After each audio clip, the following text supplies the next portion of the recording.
안녕 여러분. 오늘은 화학 1의 3단원에 보시면 그 화학결합과 분자 세계 중에서 우리 분자의 구조를 예측할 수 있는 전자쌍 반발 이론에 대한 얘기를 잠깐 언급하려고 합니다.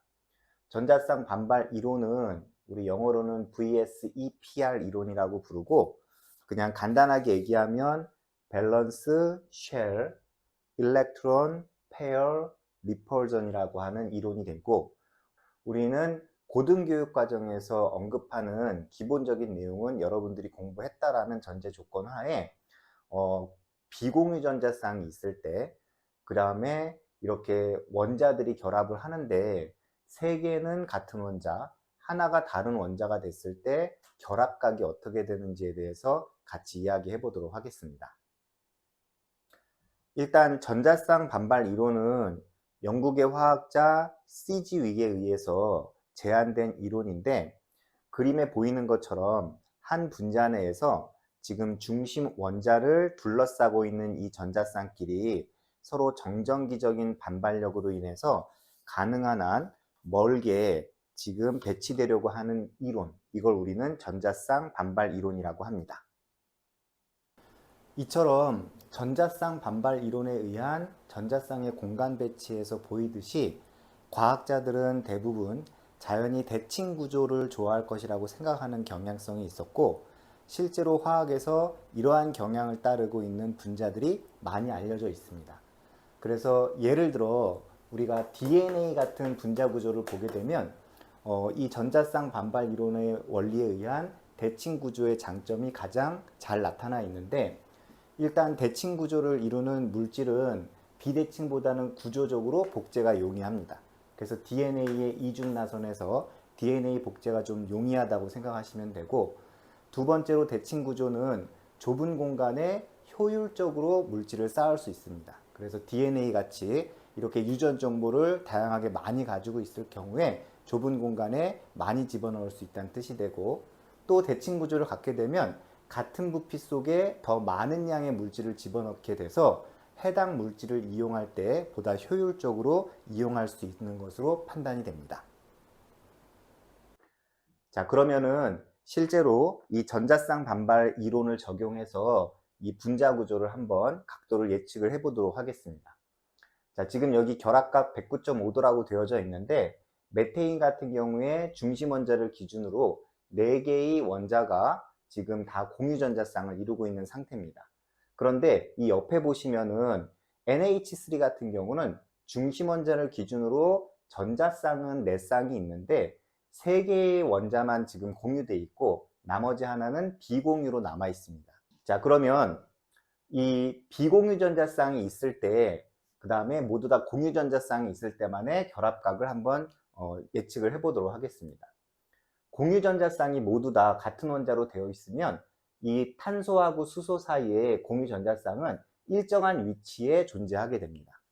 그런데 지금 이 가운데 그림처럼 질소에 있어서 비공유 전자쌍이 있으면 이 질소에 있는 비공유 전자쌍은 이 질소의 중심 원자에 좀 더 가까이 존재합니다. 다시 말하면은 이 질소의 중심 원자에 비공유 전자쌍이 가까이 존재하게 되면 이 비공유 전자쌍에 의해서 전자쌍 반발 효과가 커지게 됩니다. 그러면 공유전자 돼 있는 것보다 비공유전자가 전자쌍 반발 효과가 크기 때문에 우리가 교과서에는 얘를 큰 풍선으로 표시하고 얘네들을 이렇게 작은 풍선으로 표시하면서 큰 풍선이 작은 풍선을 밀어내는 효과가 납니다. 그렇게 되면 원래 전자쌍이 4개 있을 때 109.5도의 각도인데, 큰 풍선이 작은 풍선을 밀면 이 수소와 질소와 수소 사이의 결합각은 109.5도보다 작은 107도가 되고, 이 수소와 질소와 비공유 전자쌍 사이의 결합각은 109.5도보다 좀 큰 각도가 나오게 됩니다.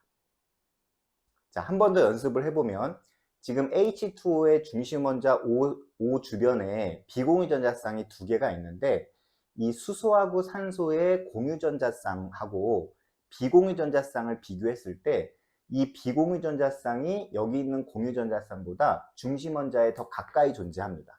그럼 중심 원자에 더 가까이 존재하면 이 비공유 전자쌍에 의한 전자쌍 반발 효과가 더 커지게 되고, 그러면 이 비공유전자쌍 주변에 큰 풍선을 그리고 공유전자쌍 주변에 작은 풍선을 그리면 됩니다.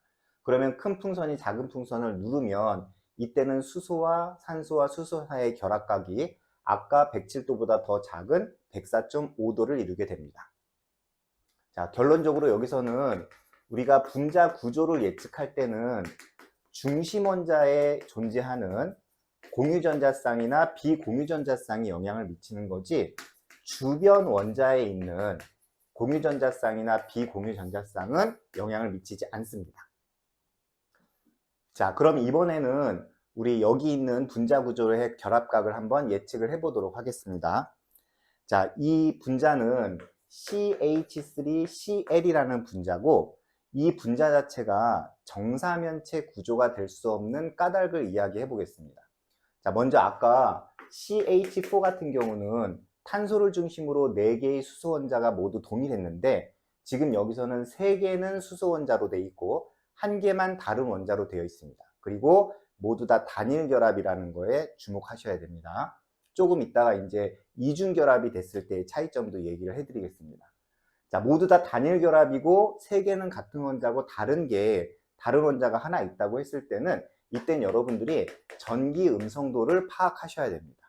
그러면 Cl과 C 중에서, 탄소하고 염소 중에서 전기 음성도는 요 Cl이 더 큽니다. 그러면 탄소와 Cl 사이의 공유 전자쌍은요, 이렇게 Cl 쪽으로 치우치게 돼요. 그러면 이 공유전자쌍이 Cl 쪽으로 치우치게 되면 아까 분자 구조에 영향을 미치는 건 주변 원자가 아니라 중심 원자라고 했기 때문에 이 중심 원자에서 이 공유전자쌍이 멀어지게 됩니다. 그럼 중심 원자에서 공유전자쌍이 멀어지면 이 중심 원자에 있는 요 공유전자쌍의 전자쌍 반발 효과가 줄어듭니다. 그러면 이 전자쌍 반발 효과가 줄어들면 상대적으로 수소하고 탄소 사이에 전자쌍 반발이 더 크기 때문에 이 수소하고 탄소가 여기 있는 이 염소 쪽으로 풍선을 민다고 생각을 하시면 됩니다. 그러면 원래 수소로만 돼 있을 때는 109.5도였는데 이렇게 고무풍선이 큰 수소 쪽에서 염소 쪽으로 밀어내게 되면 이 수소와 탄소와 수소 사이의 결합각은 대략적으로 한 110.5도 정도가 나오고요. 그리고 이제 밀려서 수소와 탄소하고 염소 사이의 결합각은 109.5도보다 작은 약 108.5도 정도가 나옵니다. 그래서 그림상으로 봤을 때는 마치 이 수소와 탄소와 염소 사이의 결합각이 좀 크고, 그 다음에 수소와 탄소와 수소 사이의 결합각이 작은 것처럼 보이는데, 실질적으로는 이 전자쌍 반발의 원리, 중심 원자를 기준으로 해서 전자쌍이 중심 쪽에서 멀어지느냐 가까워지느냐에 따라서 전자쌍 반발 효과가 커지냐 작아지냐를 따진 후에 이 결합각을 결정하셔야 됩니다. 그래서 우리는 이렇게 CH3Cl 이 구조를 정사면체 구조라고 이야기하지 않고 뒤틀린 사면체라고 이야기합니다.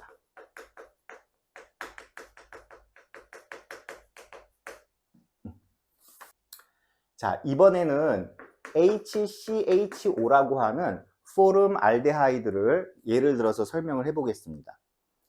이때는 중심 원자를 기준으로 해서 이중결합이나 삼중결합이 있는 분자 구조가 되고, 우리가 교육과정 상에로는 그냥 이중결합이나 삼중결합도 단일결합 취급해서 중심 원자에 전자쌍이 3개 있어서 전자쌍 3개면 평면 삼각형이다 이렇게 이야기했는데, 이렇게 이중결합을 단일결합으로 취급해서 하는 건 이상적인 결합각이 되고, 실제 결합각은 이렇게 이중결합이 있을 때 단일결합한 애들하고 결합각의 차이가 납니다. 그 이유는 뭐냐면은 아까도 얘기했지만 이 주변 원자에 있는 비공유 전자쌍은 절대 분자 구조에 영향을 미치는 게 아니라 이 중심 원자에 있는 전자쌍들이 영향을 미치는데, 요 이중결합으로 돼 있는 애들이 단일결합보다 전자 밀도가 큽니다.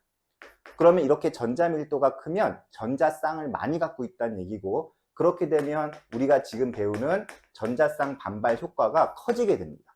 그러면 여기 전자쌍 반발 효과가 커지게 되면 당연히 여기 있는 전자들에 의해서 풍선이 커지고, 여기 있는 수소들은 풍선이 작으니까 큰 데서 작은 데로 밀면 당연히 수소, 탄소, 수소 사이의 결합각은 120도보다 작은 116도가 되고, 수소, 탄소, 산소 사이의 결합각은 120도보다 큰 122도가 됩니다.